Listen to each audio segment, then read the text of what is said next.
So guys, welcome to the channel.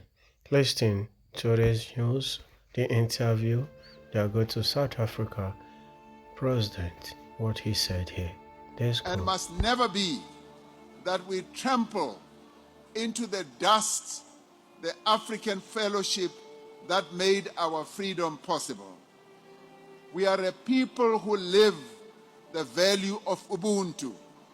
We should never allow the legitimate concerns of our communities about illegal migration to breed prejudice and hatred towards our fellow Africans. We should not allow that to happen. Yes, we all have concerns, as many other countries in the world have concerns about undocumented and illegal migrants. We must not allow these concerns to give rise to xenophobia, to give rise to hatred that is directed towards people from other African countries or any parts of the world. We are South Africans. We cannot be driven by hatred towards others. Others gave us compassion. They gave us support. And we cannot be driven by hatred towards them. Instead, we must insist that the law of our country be upheld and enforced.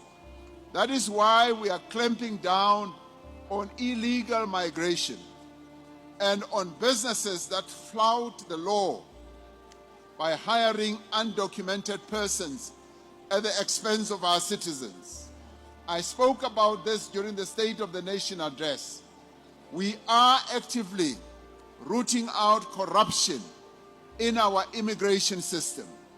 We know that a number of people who have come in illegally into our country were allowed by some, not all, officials who have had corrupt tendencies.